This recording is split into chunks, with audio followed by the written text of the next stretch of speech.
జగన్ అనే నేను అని ముఖ్యమంత్రిగా ప్రమాణం చేసినప్పుడు ఆయనకు రాజ్యాంగం చట్టం గొప్పగా కనిపించాయి. 5 ఏళ్ల తర్వాత తన పార్టీని ప్రజలు అధపాతాళానికి తొక్కడం నచ్చలేదు.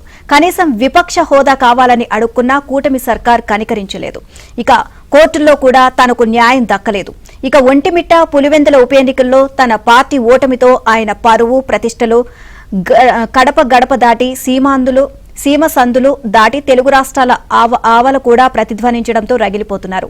ఇక ఇంట గెలవలేని నువ్వు రచ్చ ఏం గెలుస్తావు అంటూ రాజకీయాలకు సంబంధం లేని వ్యక్తులు గేలి చేయడం జగన్ రెడ్డిని బాగా అన్పాపులర్ చేసింది. ఇంత ఫ్రస్ట్రేషన్ తో ఉన్న ఆయన జాతీయ పండగ అయితే ఏంటి అనుకున్నారు. అంతా నా ఇష్టం అంటూ స్వాతంత్ర దినోత్సవాన్ని బహిష్కరించి ప్రజలపై ప్రజాస్వామ్యంపై అలకబూనారు.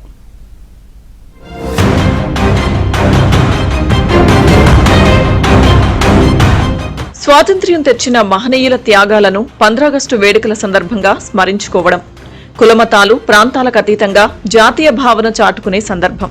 ఏడాదిలో వచ్చే 2 జాతీయ పండుగలు స్వాతంత్ర దినోత్సవం, గణతంత్ర దినోత్సవం. ఈ 2 రోజులు దేశభక్తి ఉప్పొంగే మధుర క్షణాలు.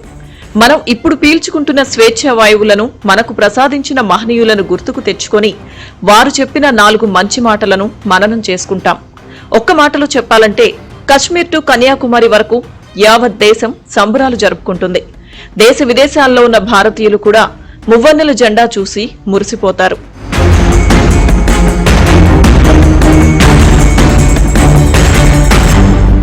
రాష్ట్రపతి నుంచి గ్రామ సర్పంచ్ వరకు స్వాతంత్ర దినోత్సవం సందర్భంగా జెండాకు వందనం చేస్తారు.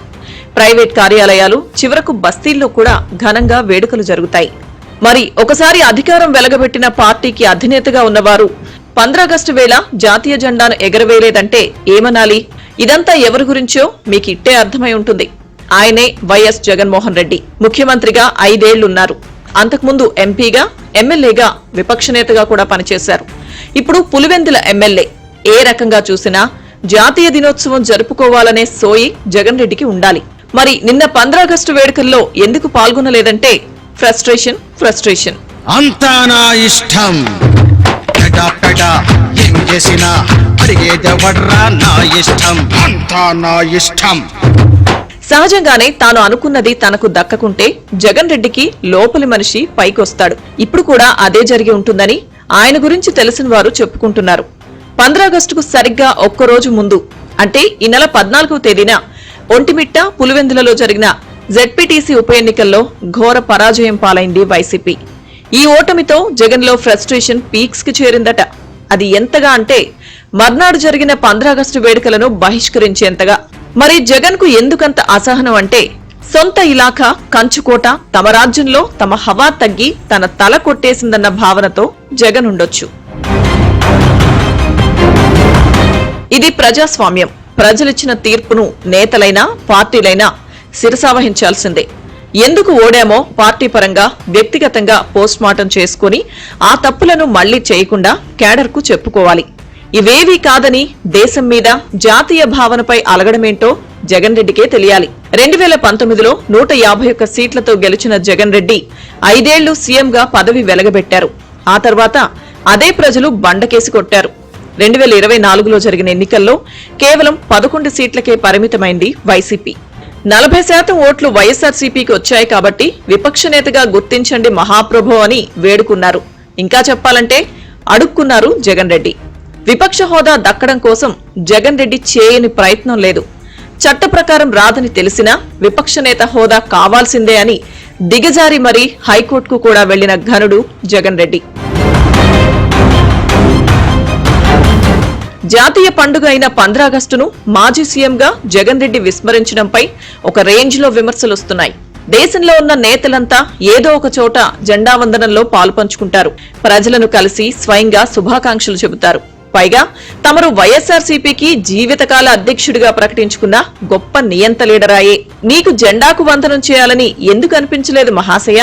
తాడేపల్లి వైఎస్ఆర్సీపీ ఆఫీసులో సజ్జల రామకృష్ణారెడ్డి చేత జెండా ఎగురవేయించావు. కనీసం పక్కనే ఉన్న తాడేపల్లి ప్యాలెస్ లోనే ఉన్నావట కదా, వచ్చి పాల్గొనాలనే ఇంగితం ఏమైంది అని జగన్ రెడ్డిని ప్రశ్నిస్తున్నారు.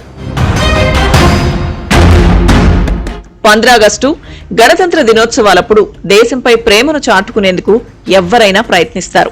వీటన్నింటికీ తాను అతీతుణ్ణి అనుకున్నట్లున్నారు జగన్ రెడ్డి. జెండా ఎగరవేయలేదు, కనీసం మువ్వన్నెల జెండాకు సెల్యూట్ కూడా చేయలేదు. బాగా ఫ్రస్ట్రేషన్ లో ఉన్న బాస్ విషెస్ చెప్పకుంటే బాగుండదని సోషల్ మీడియాలో జగన్ రెడ్డి పేరిట YSRCP social media wing 15 August శుభాకాంక్షలంటూ ట్వీట్ పెట్టారు. తన సొంత మీడియా సాక్షిలో జగన్ శుభాకాంక్షలు చెప్పినట్లు బాగానే బాకా ఊదుకున్నారు. కనీసం దేశ పౌరుడిగా నైతిక బాధ్యత లేని జగన్ రెడ్డికి ప్రజల పట్ల, పాలన పట్ల ఇంకేం గౌరవం ఉంటుందనే ప్రశ్నలు తలెత్తుతున్నాయి. ఇలాంటి వారు అధ్యక్షులుగా ఉన్న వైసీపీ పార్టీ, ఎమ్మెల్యేగా ఉన్న జగన్ రెడ్డి మనకసలు అవసరమా అనేదాకా వచ్చింది పరిస్థితి. పులివెందుల ఉప ఎన్నిక ఫలితం జగన్ రెడ్డిని బాగా కుంగదీసిందట. పార్టీ నాయకులు ఎవరు కూడా జగన్ రెడ్డిని కలవాలంటేనే గజగజ వణికిపోతున్నారట. ఎందుకంటే విపరీతమైన ఫ్రస్ట్రేషన్ అని చెబుతున్నారు. పులివెందుల ఫలితాలపై ప్రెస్ మీట్ పెట్టిన జగన్ రెడ్డిలో ఆ అసహనం కొట్టొచ్చినట్లు కనిపించింది. ఎందుకంటే అధికారులపై అవాకులు చవాకులు పేలారు. కలెక్టర్ను, ఐజీని వాడు వీడు అంటూ జగన్ రెడ్డి సంబోధించడమే కాదు, తిట్టిపోశారు. ఇంకా ఒక అడుగు ముందుకు వేసి ఈ ఫలితం తనలో ఎంత అసహనం ఉందో ముఖ్యమంత్రి చంద్రబాబు నాయుడికి శాపనార్థాలు పెట్టడంతో తెలిసిపోయింది.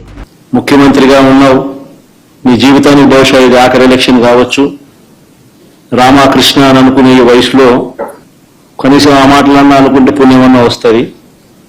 ఈ మాదిరిగా చేస్తే నరకానికే పోతావు. ఇప్పటికైనా మార్పు తెచ్చుకో చంద్రబాబు అని హితవు పలుకుతా ఉన్నా. విపక్ష హోదా కోసం డిమాండ్ చేసిన జగన్ రెడ్డికి అది దక్కలేదు. ఏపీలో చాలా చోట్ల స్థానిక సంస్థల్లో జగన్ నాయకత్వంపై తిరుగుబాటు బావుట ఎగరవేశారు. అది కూడా జగన్ కు నచ్చలేదు. ఇక పులివెందుల ఓటమి ఇంకా అస్సలు నచ్చలేదు. జగన్ కోటలో పసుపు జెండా రెపరెపలు జగన్ లో అసహనం, కోపం, ఉక్రోషం, ఉన్మాదం మరింత పెరిగేలా చేశాయట. వీటన్నిటి పర్యవసానమే జాతీయ మర్యాద పాటించలేనంతగా జగన్ మైండ్ ను పులివెందుల ఓటమి తొలిచేస్తోందట. ఇదే భావనను సొంత పార్టీ నేతలు కూడా వ్యక్తం చేస్తున్నారు. బహిరంగంగా చెబితే బాగుండదని బయటకు మాట్లాడడం లేదు. మాజీ ముఖ్యమంత్రిగా వ్యవహరించి ఒక పార్టీ అధ్యక్షునిగా ఉంటూ 15 ఆగస్టు వేళ ద్వితీయ శ్రేణి లీడర్ అయిన సజ్జలతో జెండా ఎగురవేయించడం అంటే జగన్ కు దేశభక్తి అన్నా, జెండా వందనం అన్నా ఎంత చులకన భావమో అర్థమవుతుంది. మరి ఇన్ని ఫ్రస్ట్రేషన్లు, కోపతాపాలతో రగిలిపోతున్న జగన్ రెడ్డి మామూలు మనిషిగా కావాలంటే ఏం చేయాలో అదేదో సినిమాలో పాపులర్ డైలాగ్ ఉంటుంది కదా, దాన్ని గుర్తు చేసుకోవడమే. ఎవరికైనా చూపించండి రా, వదిలేయకండి రా బాబా అలాగా.